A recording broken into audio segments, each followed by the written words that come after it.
what's up? We are back on the CEO Pulse podcast where you get the real, the raw, and the mind of entrepreneurship. I have a dear friend of mine, somebody who I highly respect, and I've respected for a long time. Sal Shakir. He's a serial entrepreneur. Anybody who's in the real estate space, in which we're in, I mean, knows the name, right? This guy's a rock star. He's one of the founders of All In, and his story is just amazing, bro. I mean, I remember meeting you, 5-6 years back, and just the amount of explosiveness that you've had in your entrepreneur career has been insane, man. Especially coming from a brick and mortar business into a space where you're making such an impact. So I'm very happy to have you over, bro. Thank you so much. Thank you for having me here, man. I appreciate you. You're a rock star yourself. Long overdue. I know, man. We've been talking about it for so long. Thank you for having me, seriously, and thank you for sharing the audience. Break it down. Give us a little bit of background on how you got started, how you became took the leap to entrepreneurship in the first place, and then.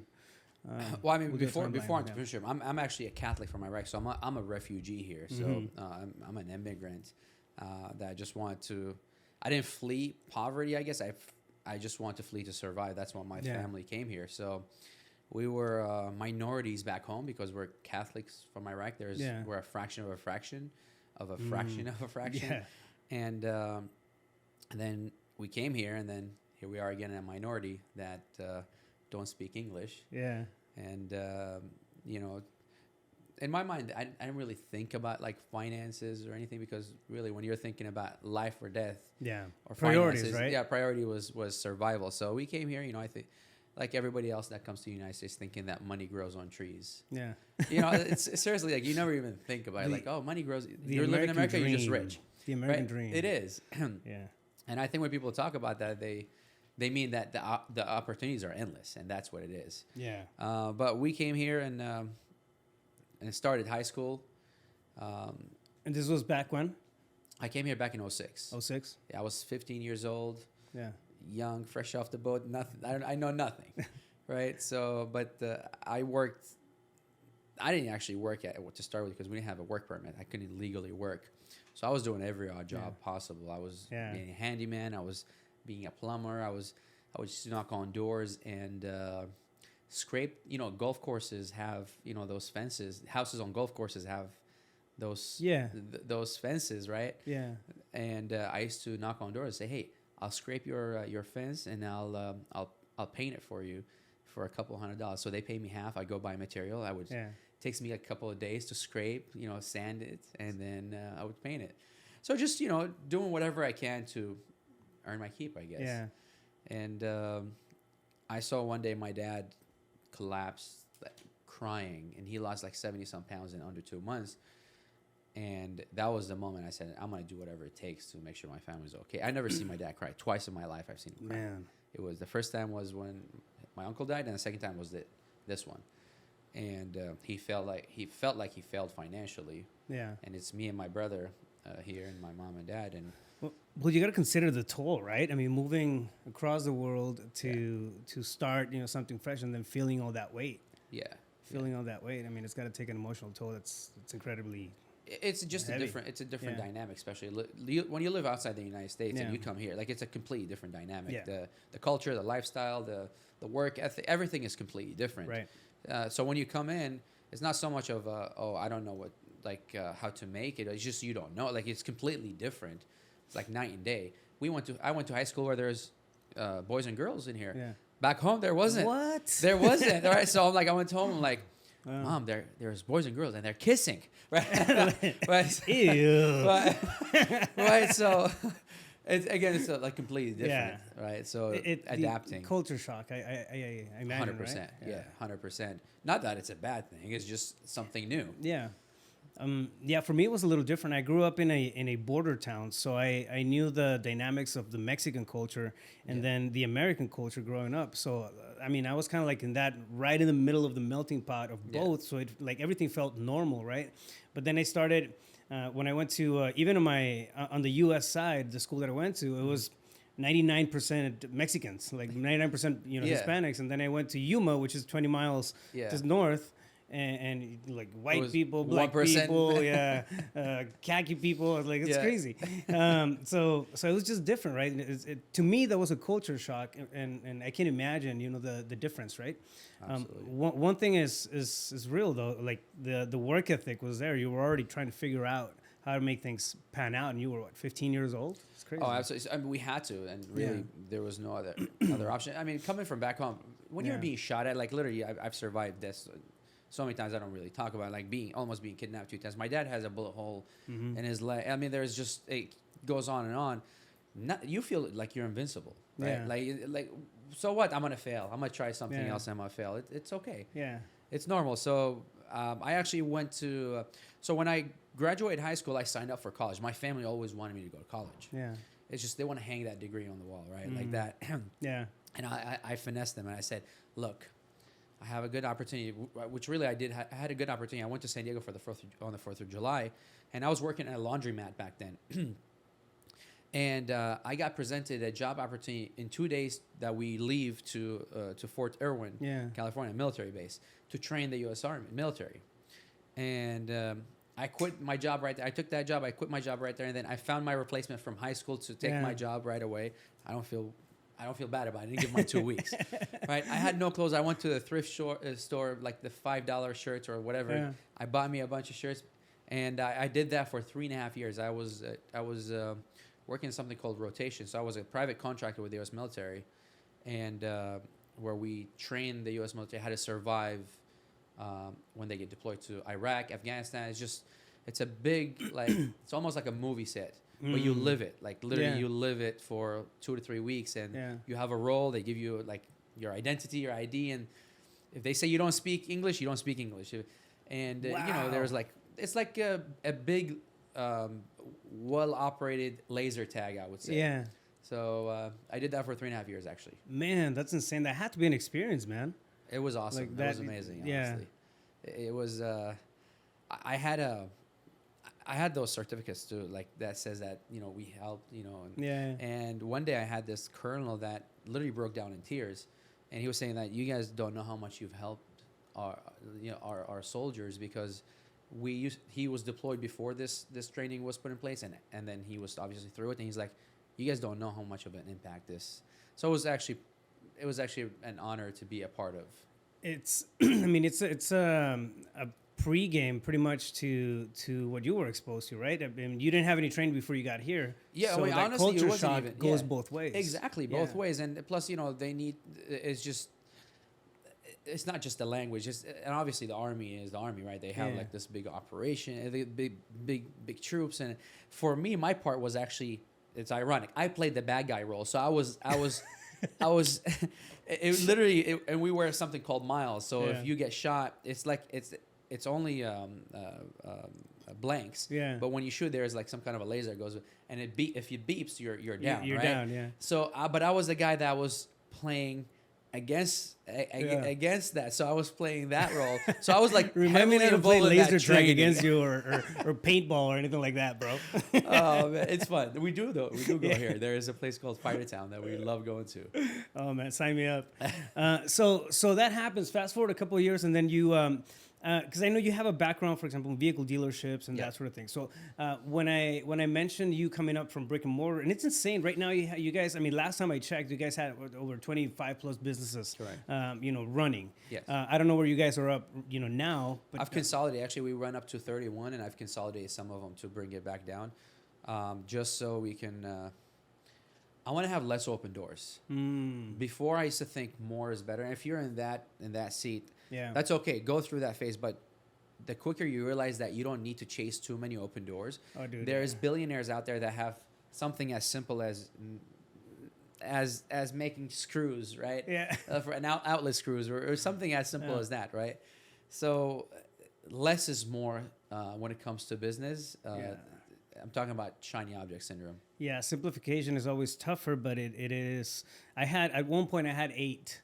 I was running 8, and I mean, really 4 of them were just a waste of time. but it's cool. Yeah, I have 8. like, all right, cool. I have 8 businesses. I'm a serial entrepreneur, like from the cereal. But no, it can be taxing, and lack of attention goes where energy flows where attention goes. Right? Absolutely. So the more dispersed that we are as entrepreneurs, I think that the harder things become, to get together. Now I have 3, but they all kind of talk to each other. So in my head, it's the same single operation, just have different departments. You have a trifecta, an ecosystem that goes back and forth. Exactly. Yeah. It's feeding, which itself, which I know you guys have done a great, amazing job. I remember Alex talking about that at one of the masterminds. Yeah, the family. And yeah, exactly. You guys were talking about that, and I mean, it's a no-brainer.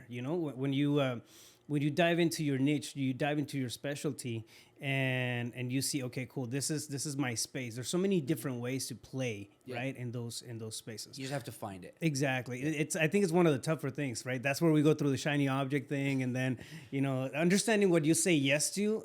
You're saying no to something. You're saying no to a whole bunch of things. Yeah. Before I dive deep into that.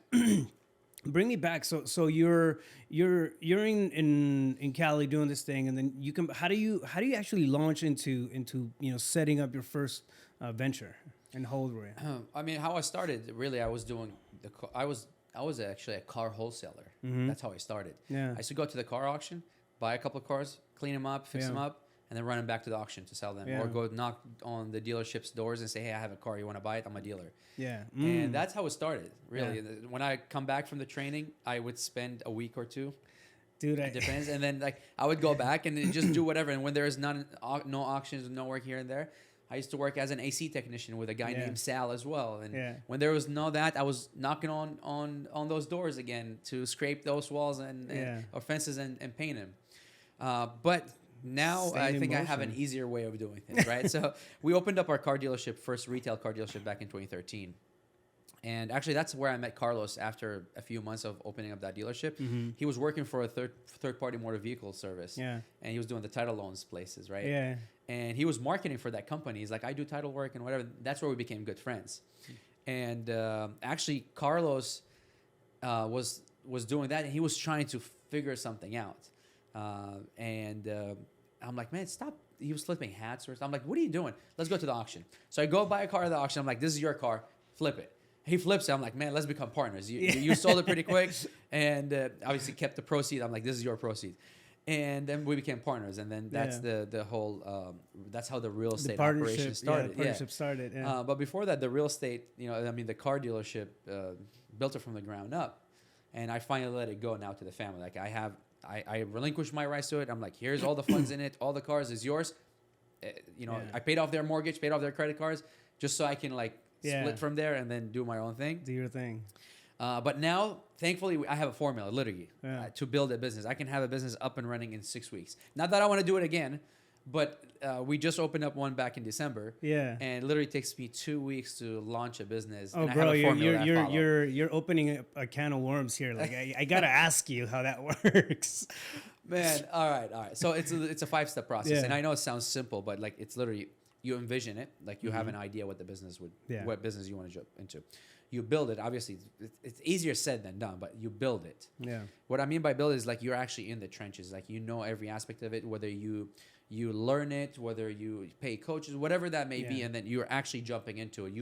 You play those roles. I like to say that you have to know enough to be dangerous in every area of the business. 100%. You don't have to be the expert. Just be dangerous and know. 100%. Especially when you hire somebody. Yeah. Because we're gonna get to delegation. But you hire somebody, if you don't know what the heck you're talking about, that's somebody. A, they're gonna leave. Right. B, if they're gonna run it for you and they learn it for you, everything for you, they're gonna feel entitled. Oh, I built this business for him. I can do my own thing. Yeah. And I've been there. Yeah. I've been there where people just feel like they're doing you favors. Or they just dip. They're like, this is not stable whatsoever, right?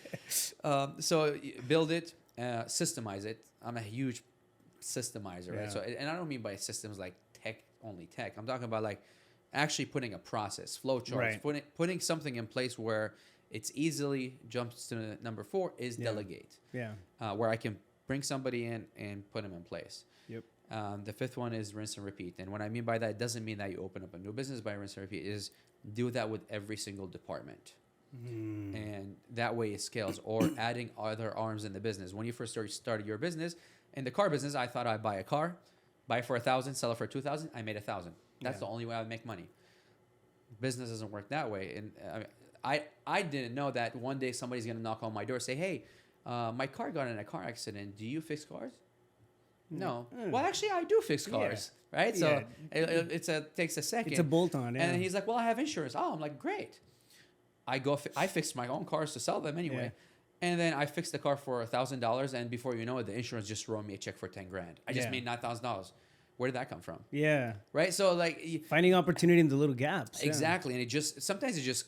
But by putting yourself out there, opportunities come your way. And I always tell people, I'm like, if you're hesitant about going to business, don't be. Because once you put yourself out there, opportunity will come your way. Trust me, it will in every direction, just by being out there. That's it. A lot of times it comes disguised as challenges. And you see, I mean, it can be easy to be broken down by the challenge that gets thrown at you. Yeah. But if you see it as it can be a potential pivot. It can be an opportunity to open up, a different bolt-on, strategy to the business in addition to it. So no, that's huge. And I love how methodical you are. I'm very, very similar when it comes to building the system, automating. It's always... in my head, right, we can either, create something where we're self-employed or create something where we're the business owner. I want to be a business owner. I want to own my time. You don't want to be the hustler in the business all your life. Hustler is the season, man. Tom Kroll said it best. And then I added, it's a season, not a business strategy. Like you got to have that hustle. And you've had the overnight successes, right? Man, been working on that thing since you were 15 years old. Yeah, exactly. I mean, it really goes down to the essence of like the origin of, okay, at the beginning, how was it? How you were operating at 15 years old, you're just doing it at much, much higher levels now.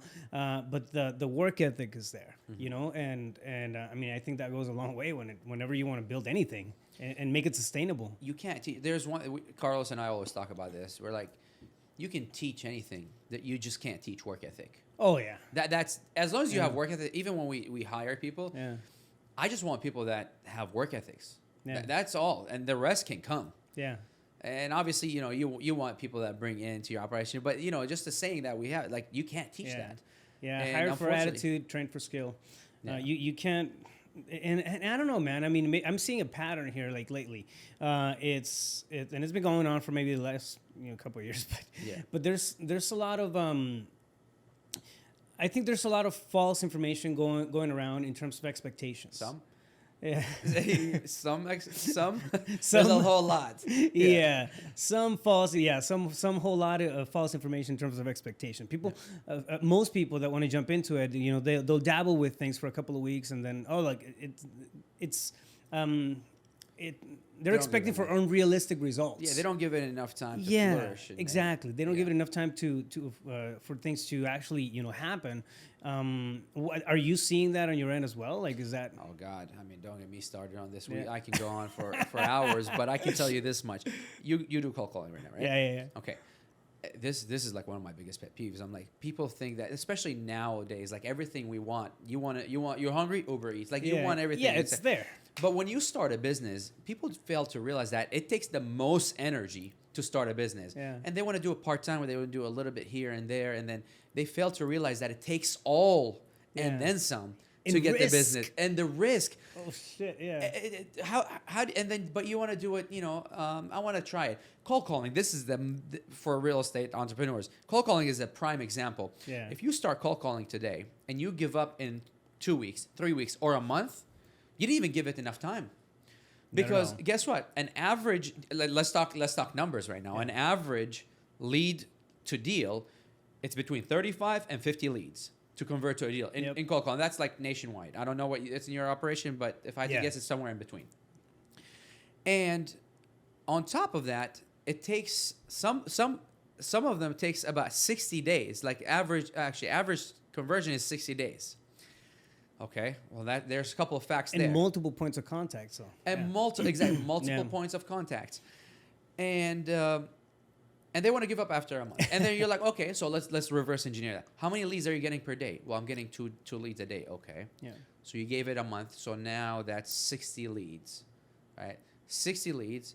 So you barely would have had one deal. But did you give it enough time to follow up? Yeah. No. Okay. Well, is your closing skills there? So they gave up before even statistically it's proven that it takes that long to work. But then they said, no, it's not working. It's the kickstart. No, 100%, man. I also, like in that same topic, especially specifically in cold calling, I think it's one of the roughest things to do out there when you're trying to launch something in real estate. Like especially if you're wholesaling, right? Yeah. We both have a background. I mean, we come from background in wholesaling, and it can be rough.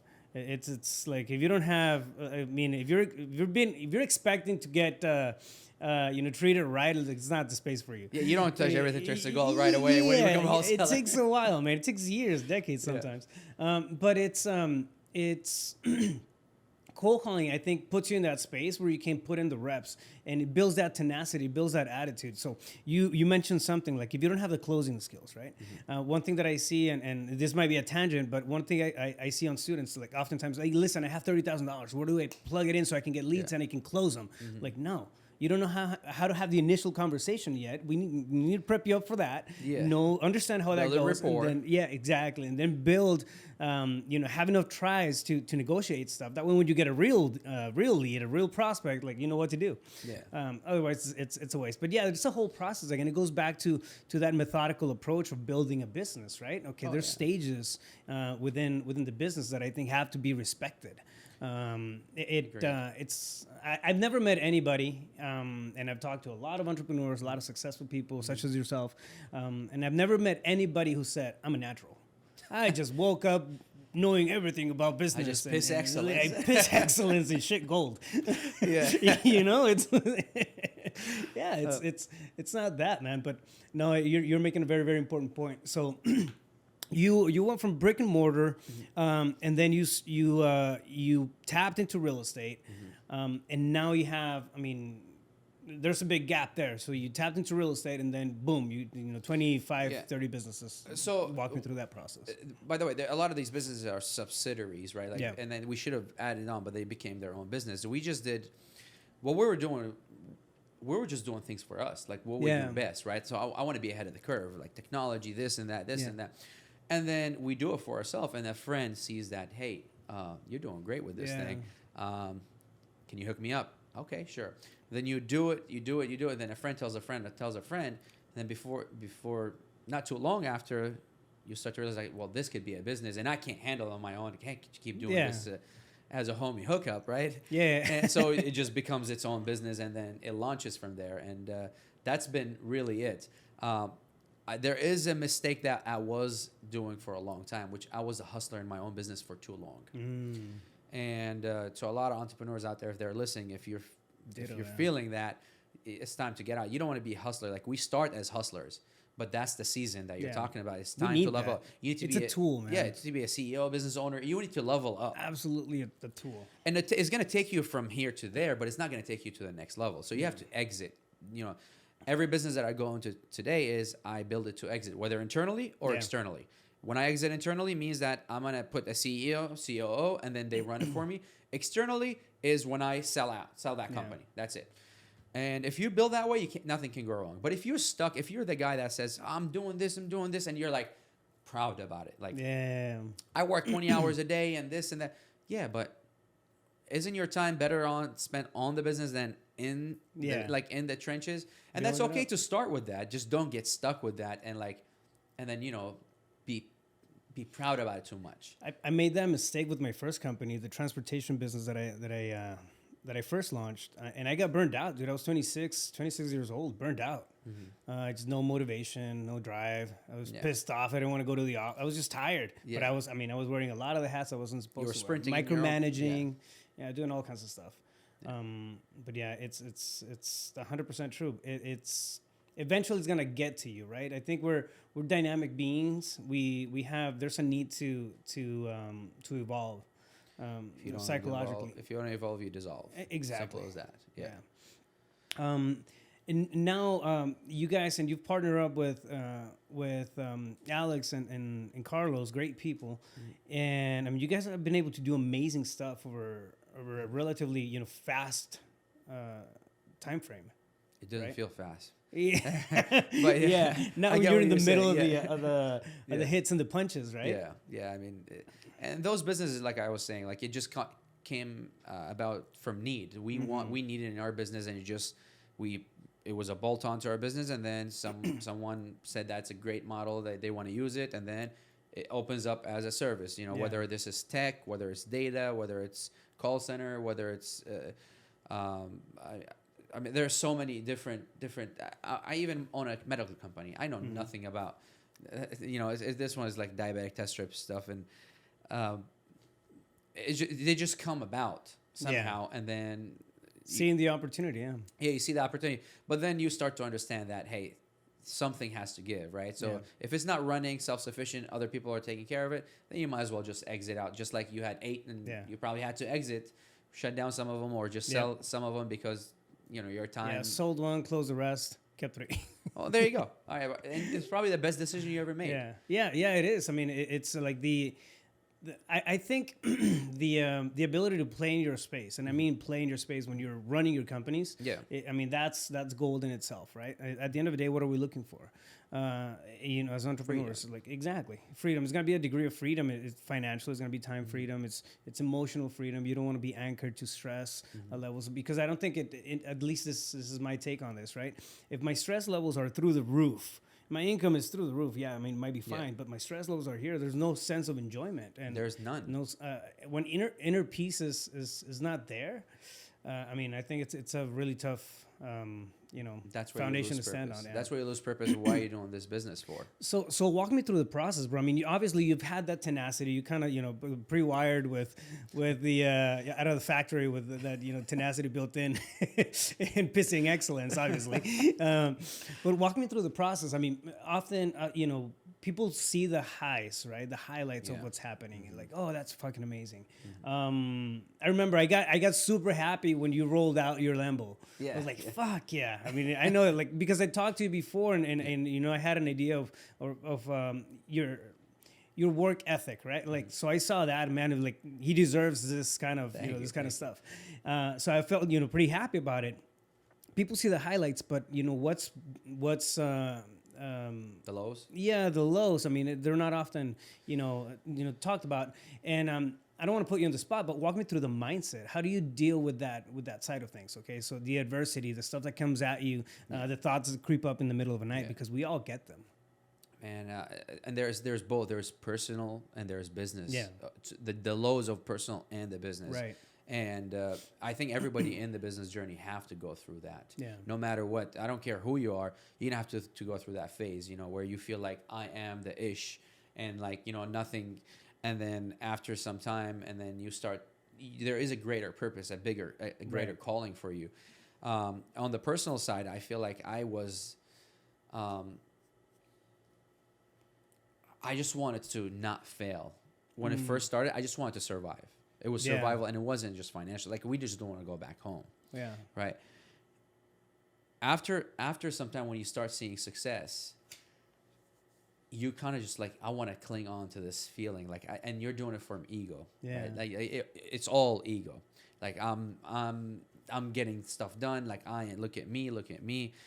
And the faster that you get out of that, then that's when you tap into like the true happiness. Like, you have a true calling. Like, you have people working with you, and like there's family that depend on. There's your own family's proud of you. You're not splurging and going to the club and like just throwing money for no reason. Like, you're doing it for. I drive my Prius everywhere. People didn't even know I owned other cars. They make fun of me because I traded my Prius for a Tesla like not even a month ago, right? Fancy. I mean, it's the smallest Tesla, right? Smart move, man. Gas is crazy. I know, I know, crazy. But like, don't let that car or that item define who you are. Like, whether you have a nice house, a nice car, and a lot of people feel well, I feel like get stuck into that phase. Look at me, look at me, look at me. Yeah. And those are like, this is like very surface level that you need to like dig deeper now. What are you doing business for? And this, for me, I felt like I exit that pretty quickly. So thankfully, I was, I guess, financially mature at an earlier age because I knew like survival and through what needs to be done. You had seen tougher things that most people haven't at that age. Maybe that's why. So, and that's the lows, right? Where you feel like you're trying to prove something. Look at me, and then you're splurging, you're spending, but you're not happy, right? So the highs, I have a beautiful wife, I have a beautiful son, and we have another baby. I don't know the gender yet. That's coming soon. Boom. So we don't. Yeah, we just found out. I didn't know that. Thank you. Yeah. Nice. So I mean, that's, to me, that's like the biggest happiness and achievement for me and my family. And obviously, we have great people working for us. The downs for the business, when you're a hustler, when you feel like you're holding on to the ropes, and that's not good.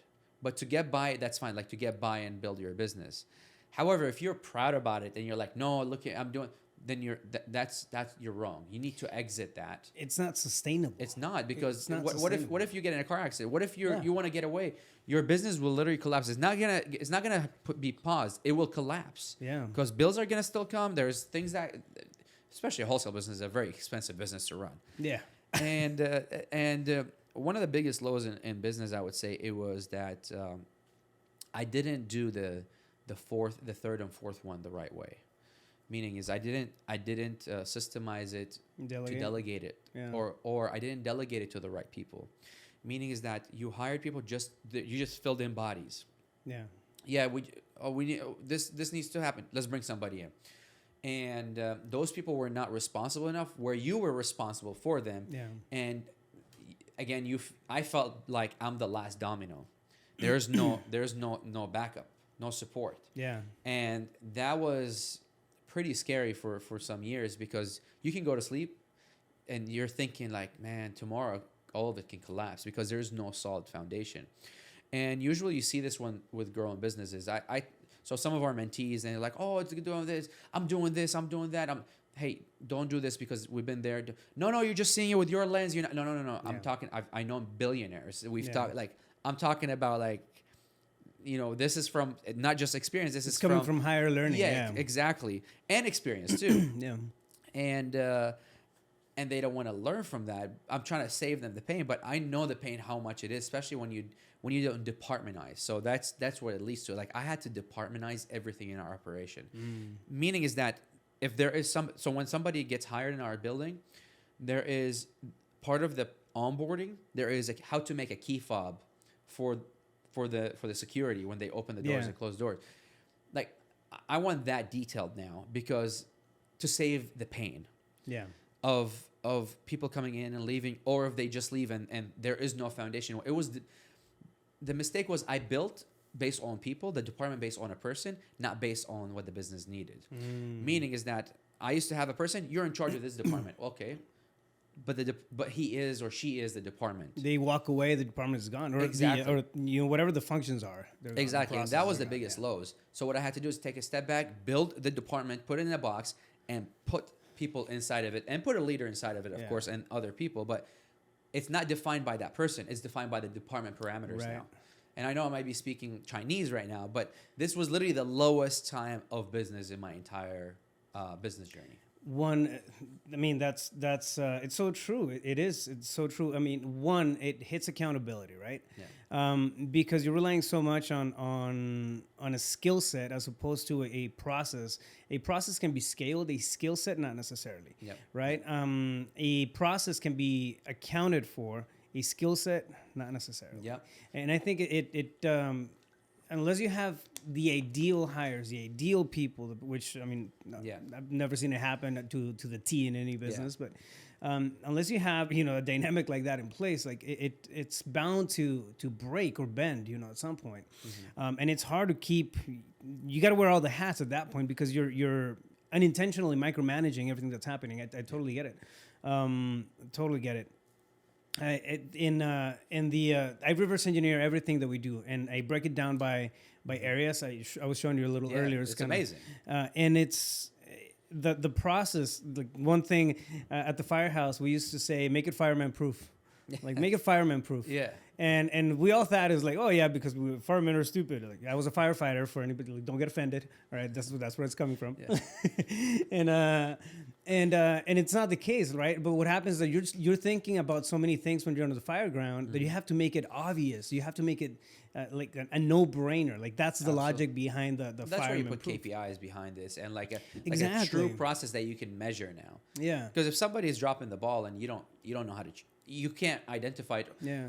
This is the problem with I must say this with wholesalers, with every business, but with wholesalers specifically. I'm like, do you track numbers? Yeah. What do you do with them? Oh, my system does it. Yeah. Okay. You feel it like 60 days down the line usually when your bank account is suffering. Yeah. But when it was obvious signs in front of you, you can't see it because this is just the way of business. Yeah. But if you don't track your KPIs, I want to track the KPIs where I know this person is not performing that same week, so I can let them go and put somebody else. Yeah. Because if I don't, I'm gonna feel it 2 months down the line, and it's gonna feel real bad, right? Yeah. And then now I'm gonna have to repair. Well, that, and then it spills over to the rest of the team. It spills over to the rest of the people. Start contaminating the culture. Absolutely. I have six stages, which that's how I operate my wholesale business. But one is sourcing. The second one is converting. Yeah. Third is acquisitions, dispo, and then the last two is measuring, which that's where KPIs come in, and then improvement. We have a conscious improvement session every single week with the team, That's right? amazing. But it's that's one of those, make it fireman proof obvious. Like, okay, cool, we have KPIs. What are you doing with the KPIs? Yeah. Like, okay, it's part of the fucking process. You have to come in and then do something to improve what's going on. You just don't have it. Yeah, and I think at the end of the day, like when it comes to systems, it's really what do you call at the bowling alley when they drop the guardrails? Like the rail. Is that it? The guardrails? Yeah, I know. Maybe it's guardrails. Yeah, I don't know those. The ones that you like blow up and then, anyways, they keep you on track. Yeah. That's, I think, having measures in place for any business to do that kind of thing really solidifies, right? Even if it's compartmentalized and you have different stages, different areas of the business. When you solidify everything through accountability and then having sessions of improvement where everybody's pitching in, you're tapping into somebody else's talent, not just your own perspective. Absolutely. I mean, it just, it creates a really cool space for growth, which is, I think, now it's something that people want to do, right? I don't think most people out there now this day, what I've seen is, the paycheck is nice, but there's a higher need for belonging. There's a higher need for purpose in a lot of it. And not everybody wants to be an entrepreneur, man. That's okay. That's fine. Not everybody wants to wear a hat. Not everybody wants to, wear their responsibilities and feel like they're the last domino. Like, that's the reality, right? Absolutely. Some of us do for some reason, and then some other people don't. And there's no shame. I mean, that's fine. If you want to be an entrepreneur, if you want to work for somebody. Yeah. But as an entrepreneur, I think it's our job to make sure that we make that process, those guardrails, where it becomes self-sufficient, where it becomes sustainable. You don't want a business just to go like this and then this and this. You need a sustainable business, growing the right way, and that, I think, that lands on the owner, the business owner, because you have to set that example. Yeah. If everything was a gold rush, you got the throttle on that. You do, man. If everybody is after those gold rushes nowadays, you got NFTs, you got everything happening so fast, and man, I feel bad. If I was born today, I'd be like, my mind would be so confused. We're like, which one am I gonna go after? Like, what do I have to do? Like, why do you even need to go to high school, right? Yeah. Right. It's crazy. You have 10-year-old kids banking on YouTube. I mean, it is. But you have to understand that you can't always go after the gold rush because that's just going to be a repetitive. Because there's a lot of risk with that. Yeah. Right. So you have to know that you have to go after something that's going to be sustainable, build real wealth. One of the scariest things for me has been uncontrolled growth. When you have a good opportunity that's presented in front of you, but it's gonna take away from the sustainability that you've built up. Uncontrolled growth is scary because it looks so sexy. How do you define that, though? I'm curious how you define that. Uncontrolled growth? Well, how do you... Well, I'm sure it happens, but sometimes we're just oblivious to it. We don't see it. How do you... What do you use to track I can give you a prime example. So transportation business, I landed a contract that was going to double and a half my business overnight. Yeah. I saw that thing. I was like, shit, yeah, I'll figure it out. I'll take it, right? Yeah. I didn't have the fleet. I didn't have the mechanic. I didn't have the drivers. The contract kicked in. I was overworking my entire team. And then there was an accounts receivable period of 45. I think we were at 45 days from payouts. So I mean, I pulled the trigger on something that I thought was really sexy because this is the way to go. And I wasn't resourceful enough to figure it out and bring people in quick. I couldn't hire fast enough to fulfill those roles. So I ended up burning, not really burning because I kind of made it up afterwards, but it wasn't pretty. I mean, you're talking the first 45, 50 days. It was not pretty. I spent 2 times and a half of what my normal budget was, and I wasn't able to sustain that. So that was a spike. That was a super shiny object. Yeah, right super shiny object, uncontrolled growth. You see it, like, for example, it's one of the conversations that I got to have with students. Like, I got to ramp up the marketing. Yeah, if you ramp up the marketing, you have acquisition managers that can take those calls. Yeah. What about the conversion? What about the pre-qualification stage? Are you able to handle the leads that are going to be coming in? Are you able to monetize on negotiation? Not every more is better. Exactly. So control growth. I think it's one of the most important aspects of building a business. It's not sexy, but it really. I mean, when you're talking sustainability, and I mean that's how people last, for years. Well, that's why I said about departments. So if you put departments in place, I feel like those are self-sustainable. You can have as much growth that goes in there. There's departments that can handle it. Yeah. And that's probably the problem with a lot of people. They think they can take on more. We did it before. We went to 50 states. Yeah. We turned on PPC for 50 states all at once. That was a shit show.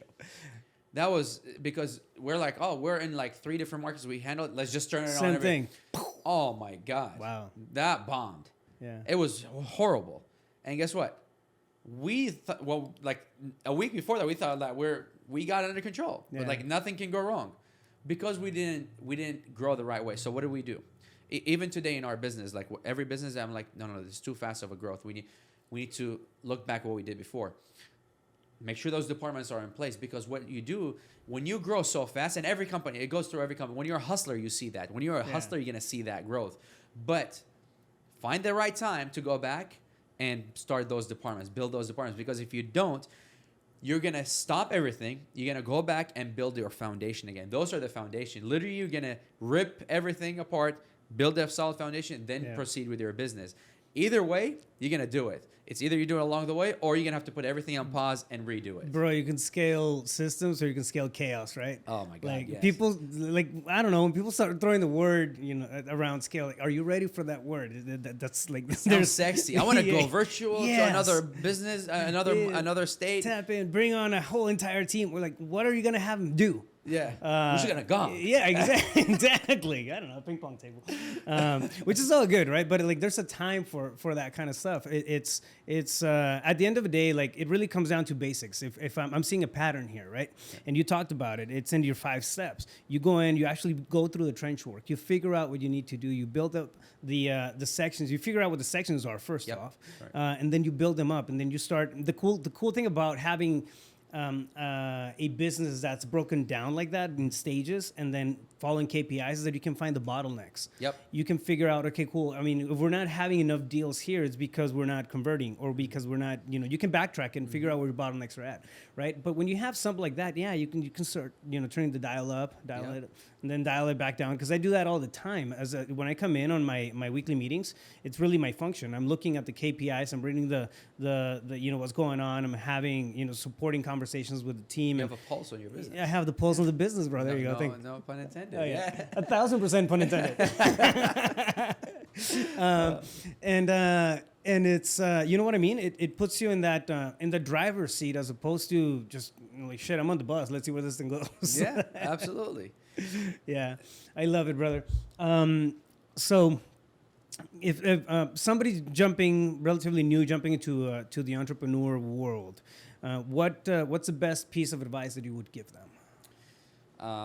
I would say that, like, go all in. There's no pun intended. Like, literally go all in, because you can't do half and half. I've had some people that some of them are even in our elite program that they don't tell us until later. And I find out, and I'm like very straightforward, right? So, and I find out that they're doing it part-time, or I'm like, what makes you think you're going to succeed versus your competition? Yeah. So if you're going to start something, if you can't start it and go all into it, don't even bother. Don't. Yeah. Because your competition is just going to run you out of business, or you're just going to burn yourself out. So give yourself a real shot. I would say be resourceful enough. Learn. You can go learn from. Obviously, you have a course. You have go to YouTube. If you want, you look me. I have a 14-day challenge. Hustler to CEO, I called it. Hustler to CEO. Hustler to CEO. So Sal Shakir, find it, and you'll find from Hustler to CEO. Where can somebody find that? On YouTube, literally Sal Shakir. If you want to. Oh, on your YouTube channel. It's my YouTube channel, correct? Yeah, Sal Shakir, and you'll find it there. And I have a 14-day challenge. It gets you from being a hustler to CEO. Well, actually, that's not how for people to start. That's from people who already started. They want to turn to leave the hustler mode. Yeah, ramp it up. But Nice. if you want, there is. I'm sure you have the course, so they can watch it there. Or my business partner Alex, he has the 30 days of wholesaling for beginners. Is that on his YouTube channel? Or where can that's somebody on find Alex it? Science. Or I think we have the course for free too. If you go to allindeals.com, you can download the course for free, I believe. Allindeals.com. Correct. Yeah, we're gonna make sure to put the link on Awesome. the notes. Thank you.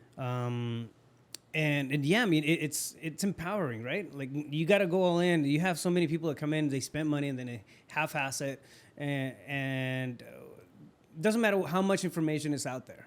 Yeah. Like if you're not doing the work, nothing's gonna. If you don't work, nothing's gonna move. is. Yeah, nobody's gonna do the gonna work move. for you. You just You gotta gotta do it have all that- full time. You have to go all in. I'm saying I have to keep iterating that. You can't do it. Yeah, I have 3 jobs and I'm doing this, but it's not working out for me. I may do it once a week. I'm cold calling. Yeah. Okay, well, who's doing acquisition? Yeah. Are you cold calling acquisition? Like, what's next? Who's? Yeah, there has to be commitment, right? There's a big difference between being committed and being interested. Yeah. I think at any point, if anybody is launching or even thinking about becoming an entrepreneur and being the last domino, you have to be committed. There's no other way around it, right? Yeah. Brother, my favorite question. This is actually before I get to that. If somebody wants to get a hold of you, where's the best place to find you? So Instagram, Sal Shakir, SalShakir. Facebook, Sal Shakir. I have YouTube, or if you want to check out our we have something called All In Nation, so it's like a community that we offer. It's a little something. Yeah, dude, you guys crushed it at the event. Thank you so much. Weekend, yeah. It was. If you guys are not following All In Nation, I mean, definitely, I'm gonna repeat that again. Definitely take a look at them. These guys are amazing at everything that they do. Just the fiber of these people is really good. I mean, Alex is crazy smart, such a young guy, man. He's like big respect for you guys. Thank you. Carlos can hustle like there's no tomorrow. Man, and Carlos, you're just brains, dude. You're just full of brains. I'm just the nerd in the background. Thank you. Yeah, but definitely look him up, All In Nation, and we're gonna be sure to put that link on the show notes. Brother, it's been amazing. If you were walking down the street and you ran into your 17-year-old self, what would you tell that kid? Stop being effing stubborn and learn from others. I thought I could do it all, and and it helped me out. I thought that if I looked somewhere and if I wanted to do a business, I said if he could do it, I could do it better. Which it gave me great results because that confidence. However, it didn't allow me to go and seek. And if I don't need to reinvent the wheel. I just want to go. I just want to make it turn better, but I want to know how. Yeah. I want to know from somebody. So. That would be my biggest advice: is be more open to learning new things. Yeah, don't be stubborn. Yeah, we don't know what we don't know, right? Exactly. It's such a simple saying, but it's everything. Yeah, it is, dude. Every time I step foot in a mastermind or just in a room of just heavy players and whatnot, I walk away just stumbling. Holy shit! One conversation could change everything in your business. Yeah, exactly. It's amazing. So keep a mind open. We don't know what we don't know. I completely agree. Absolutely. Brother, thank you so much, man. It's been an honor having you. It's been a pleasure having you. I always look forward to meeting up with you whenever we're at events and stuff like that. So we're gonna do this more often. Thank you so much for your time. Thank you so much. Thank you, guys. Family, there you guys have it. Another episode of a CEO Pulse podcast where you get the real, the raw, and the mind of entrepreneurship. Stay focused. You got this. It's a wrap.